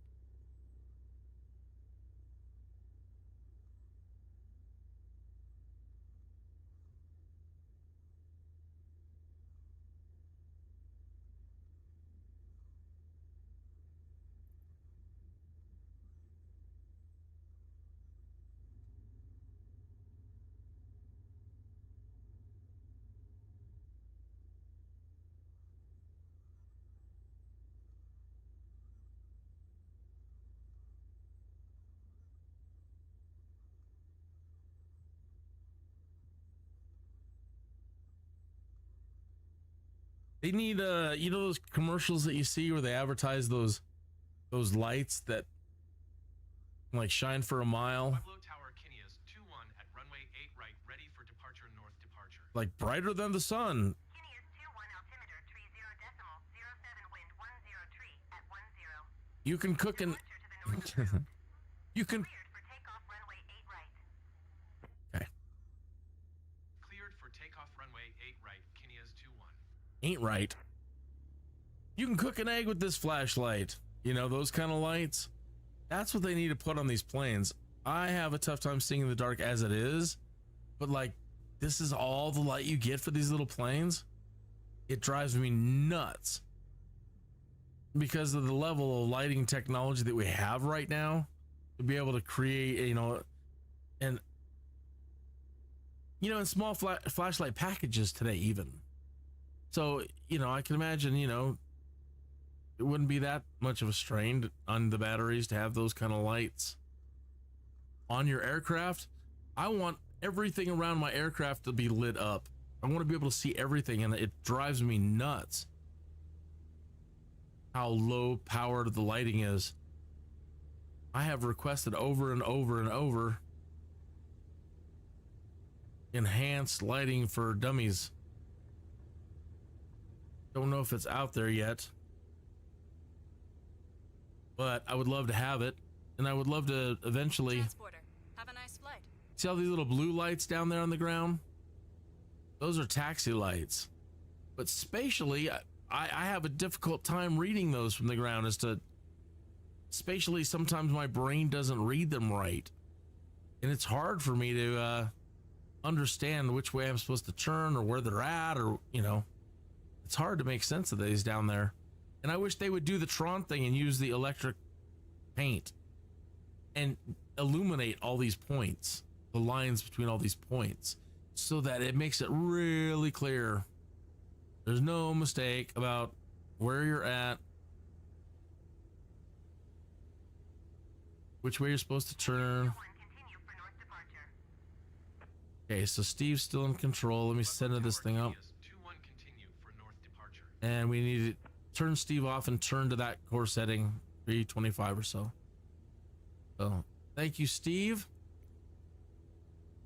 Turn you off here, and we're gonna, last time we got a huge dip, so prepare to take over and get the nose back up.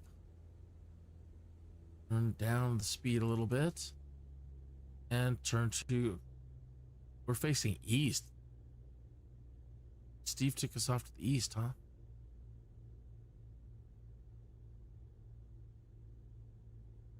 You need to turn all the way around. Probably been faster turning the other way.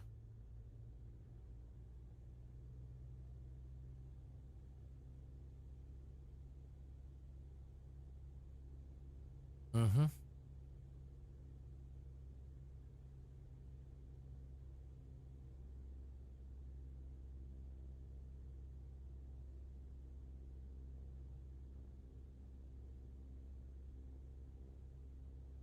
Okay, almost there. So right there, somewhere ahead of us in the darkness, directly ahead on that heading, is the Air Force base that we want. And what I'm doing is I'm looking, now that I've got my needle centered up on that radio, I'm shooting for that mark, that 325 or so, 320. I'm drifting here, playing back over. Hello. And turning back.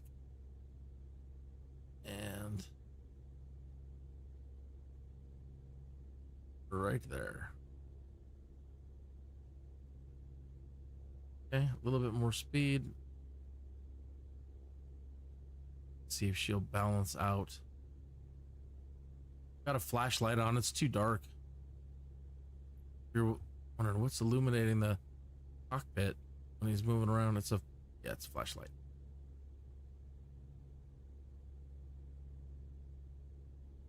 Usually for doing cold starts in a dark cockpit, but you have eyes like mine, every little bit of light helps.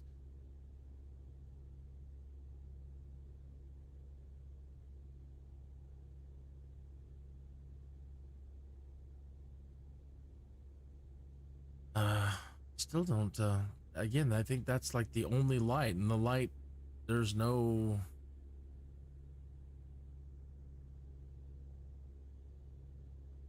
Dang, she wants to turn too.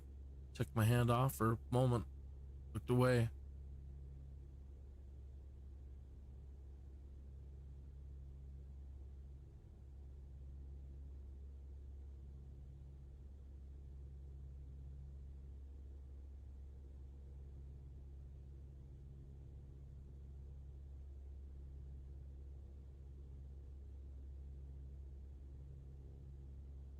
Okay, she's pretty level. We are flying off a low though. I mean, the ground looks pretty.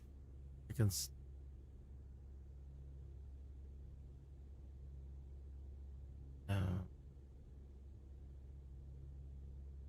She wants to blow us to the other side. Yeah, we're awful low. That's almost too low.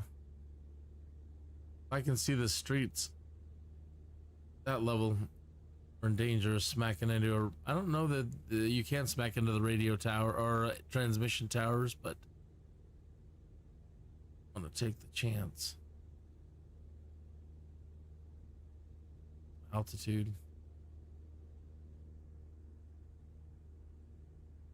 Pueblo West going out there. Pueblo and Pueblo West.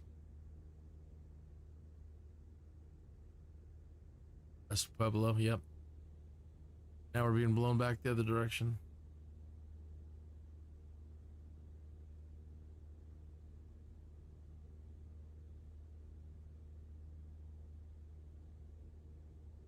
This is why I normally don't do... I mean, it's nice. It's nice having the lights and all that and night flying, but it's really dark.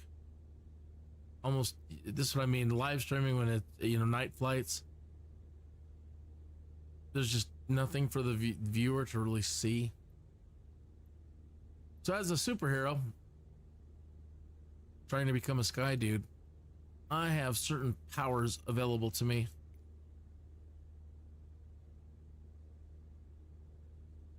Great powers. And once I get myself going in the right direction again, I will endeavor to use those superpowers, do that. So leaving my airspace frequency change approved. Pueblo Tower, Kinias 2-1 frequency change. Denver Center, Kinias 2-1 is type Cessna 152.5 miles northwest of Pueblo, 6,000 feet. Request flight following. Kinias 2-1 Denver Center. Squawk 5604. Back on course. Squawk 5604, Kinias 2-1. Kinias 2-1 radar contact 5 miles northwest of Pueblo, 6,100 feet. Altimeter 30.07. Yeah. Let me center that Roger, Kinias 2-1. needle back up. And just go. Dang, mouse. This is jitters. It's like the jitter live stream. Mouse has been really messing with this. Every time I move anything on the desk, the mouse is. But I need it still.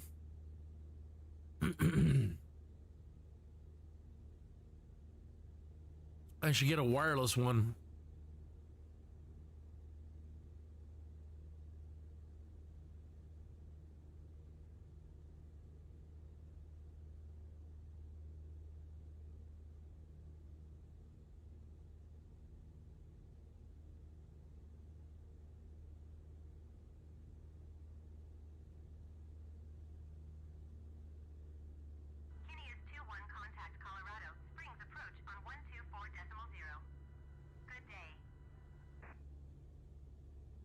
124.0 for Kinias 21.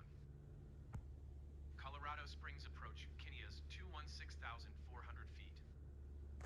Kinias 21 Colorado Springs approach altimeter tree 0.06, continue as planned.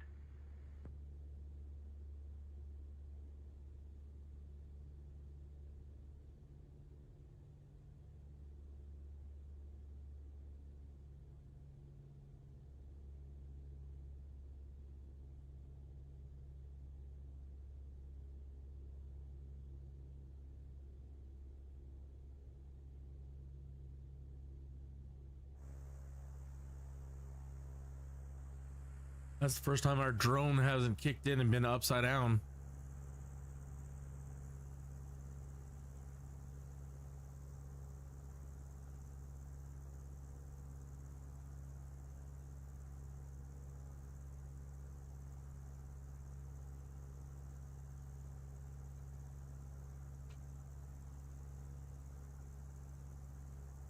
And we're drifting. I can tell that we've drifted off quite a bit, but I want to have a nice external view for a minute. Things are going to be so much nicer once we start hitting getting some money. We can get better planes, ones with at least a basic autopilot system, so you know, at least you can lock in a heading, say stay right there, and take a nap. That's a joke, but you can trust everything.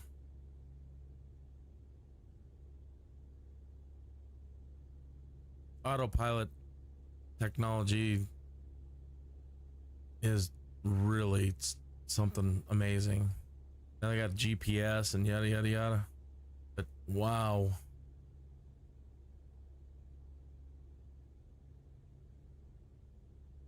Thank goodness for the people that came up with that stuff.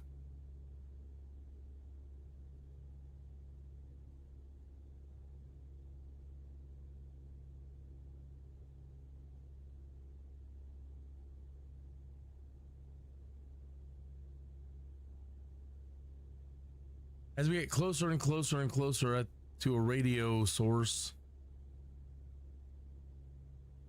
the needle will become more accurate. You might have to move it around a bit.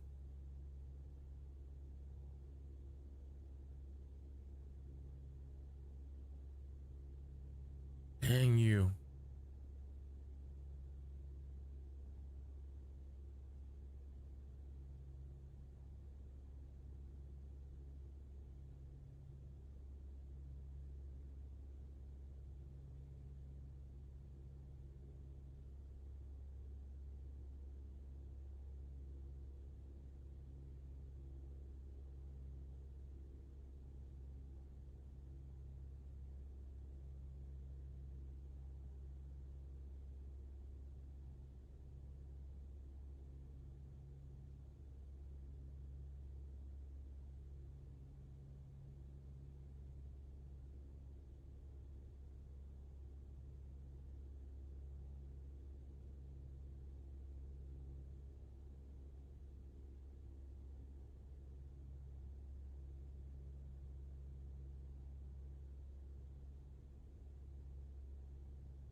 I honestly don't know if this plane has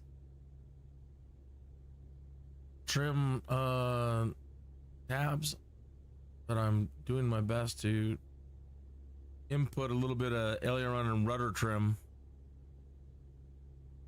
to try and keep us at least going in the right direction. I take my hand off for a moment and not have it completely turn the plane around.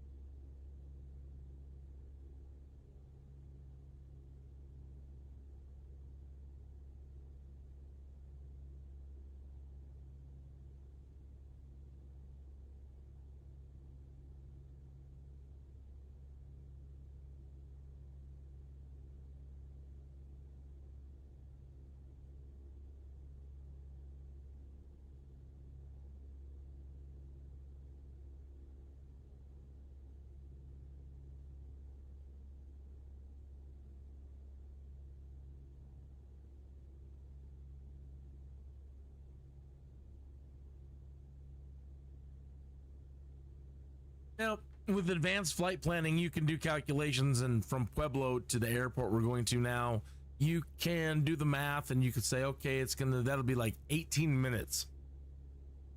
And you can figure out based on distance and time and and you can have a pretty good accurate as exactly how many minutes it'll take you to get there. And so you can set a stopwatch, that clock in the middle there, and that's another way to make sure that you know where you are in relation to it. Technology that we'll get in other planes called DME, distance measuring equipment. See the airport, the Air Force Base is over here now. The needle's moved. Let's center it back up and turn to 33.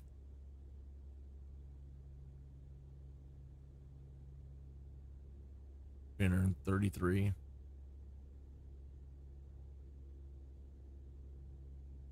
Okay. And the needle's active, so we're getting closer and closer because it's starting to move.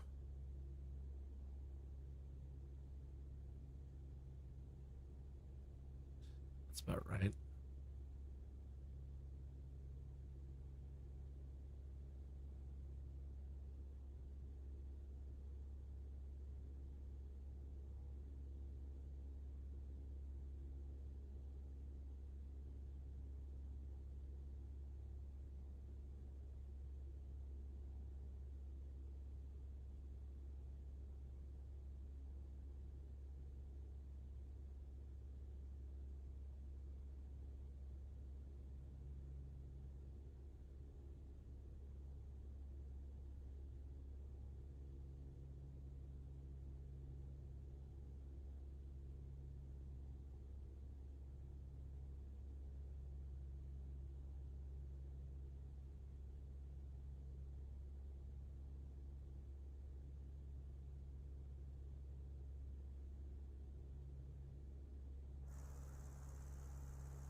And that flaps stuck. See, we have flaps down. That's a drag. Literally. No wonder we're going really slow.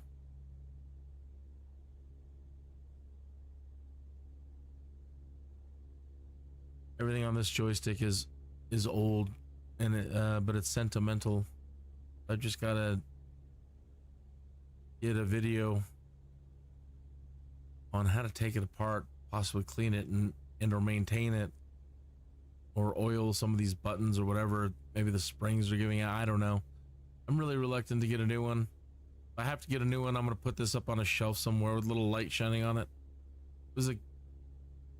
It's very special memories and special person. My dad.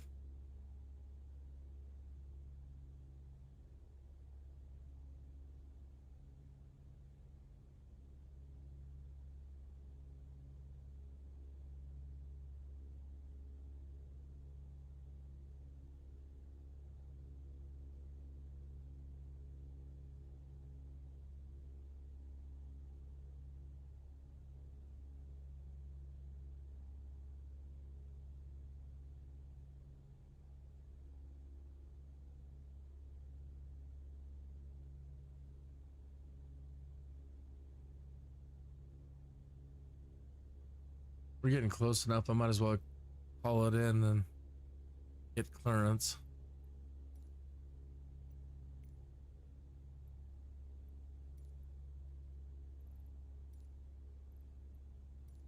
Butts Tower Kineas, 219er miles south, 5,900 feet to land.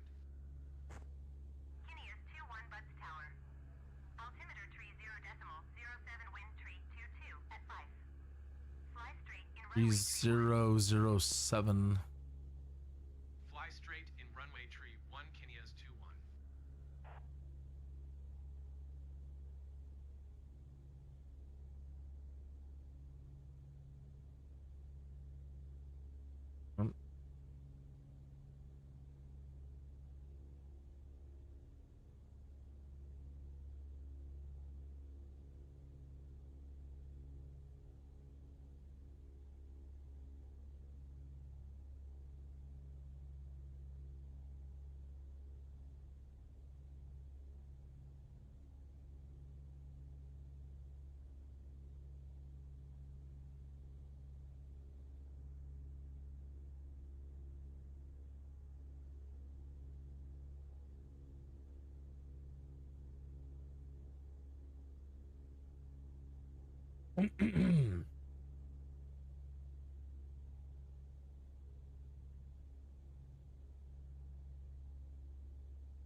Kineas 21, wind tree 22 at 5.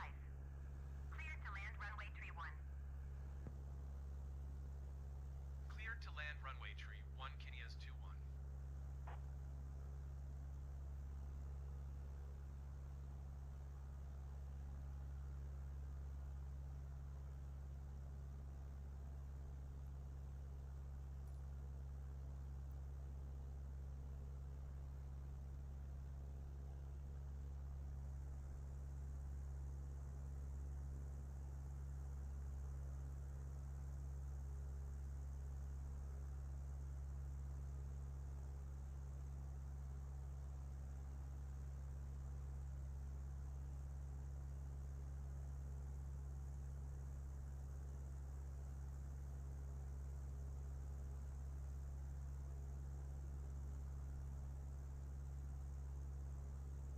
Humans are pretty smart cookies to be able to do this.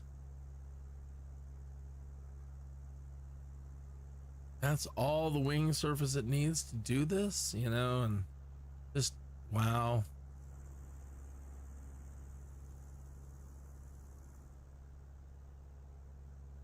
Like we're getting pushed. The nose is moving.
We have had something stuck in my throat all day.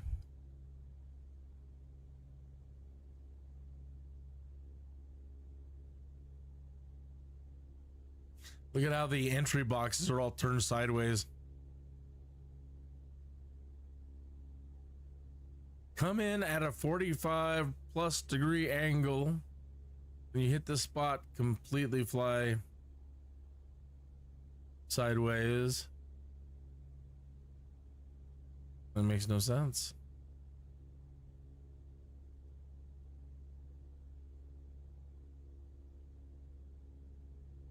All right. Get our flaps down again. Yeah, it sounds like they're kicking in.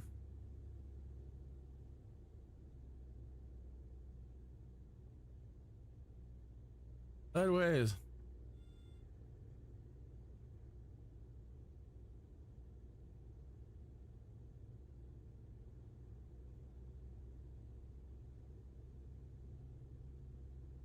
Too fast and not sideways enough. That's crazy. sideways.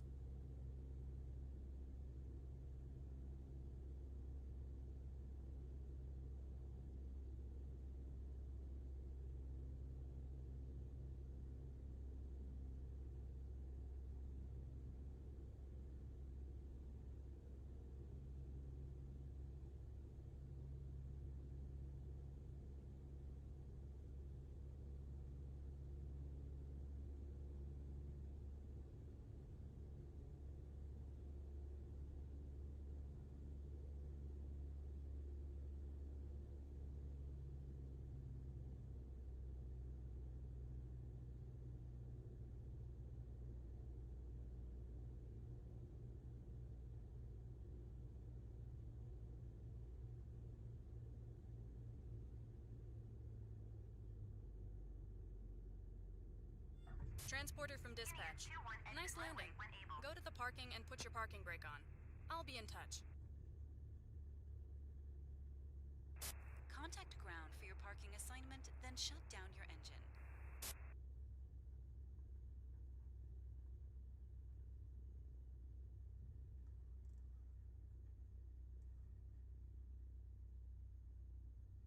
Kinney is 2-1, contact ground on 118. Going to 118.55. Kinney is 2-1.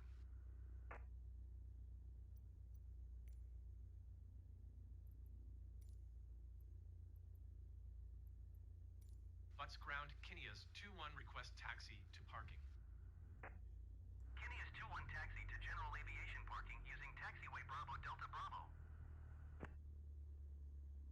Taxiing to general aviation parking using taxiway Bravo Delta Bravo. Kinney is 2-1. That way or that way? The arrows are pointing this way.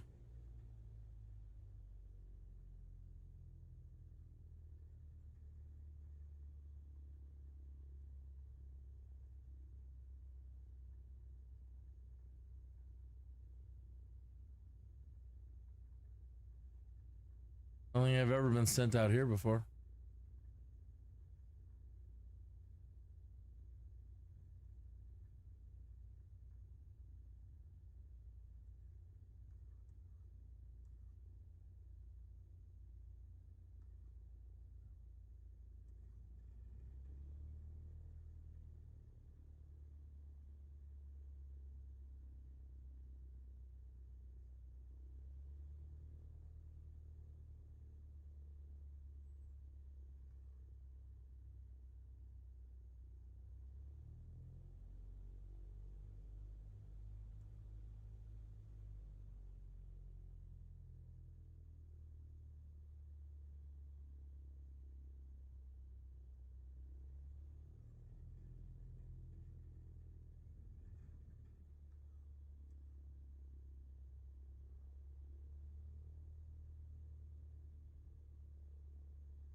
Okay.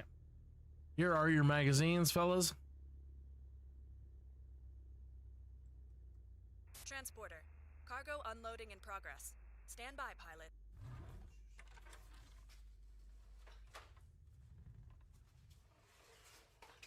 Pull up our box here and check our readout messages.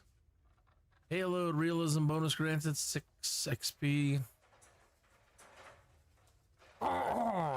A qualification score 2 stars, granting an XP rate of 1.25x. Light XP 63 XP.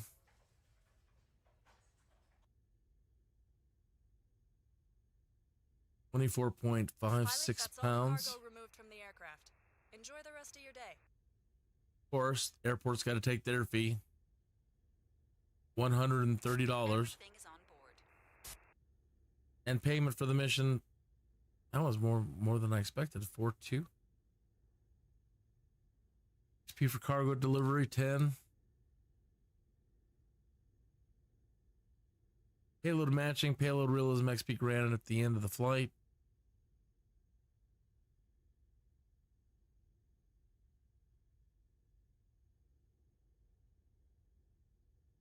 That's it.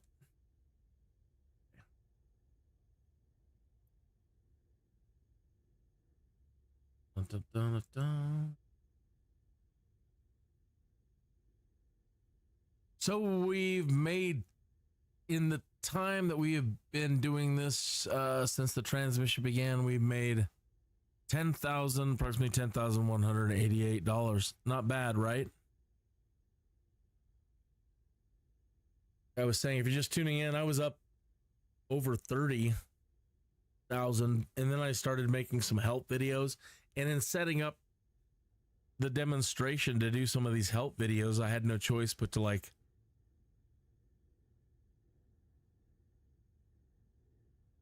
move my pilot and do other things and move around and transfer my airplane, and then I did some things wrong, so I had to cancel after I paid and move my pilot back to a different airport so I could move him back to the testing airport. And either way, I blew through like $16,000 yesterday in generating some test videos. So I've been on for 2 hours, and I think that's probably good for the day. I'm going to keep going, but like I said, until we move to a different airport, this is really all I have to work with. You're flying between here, Colorado Springs, and Pueblo. In a big triangle, just rinse and repeat.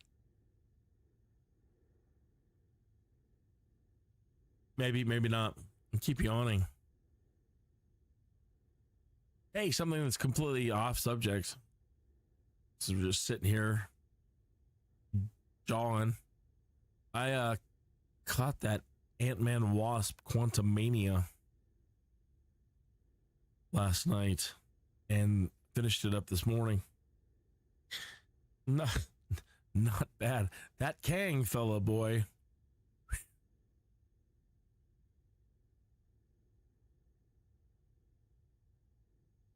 So Thanos was pretty cool.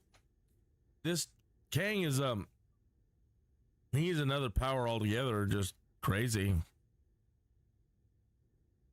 I can't wait for some of the classics as far as what I grew up with, like Galactus. I can't wait for Galactus.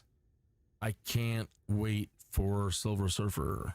I'm looking forward to the next Fantastic Four movie. I'm hoping that it's not going to completely be horrible, but the way that they're going with the casting and stuff, it's like, well, why? I'm not happy at the moment. I don't know, but my gut says no. You went about things wrong with casting. You're trying to do this for popularity, and I hear these rumors about some chick playing the Thing instead of the Thing, and like, this is a beloved character, and they've we want them to get it right for once, and the movie not to just blow. And hopefully those rumors are all wrong, and hopefully who they're picking and casting actually works when we see the Thing. But for right at the moment, it's like, I'm not buying it. I mean, out of all the people in the world to get to be these beloved characters. So, all right. What else? Is there anything else I want to tell you before I end our transmission?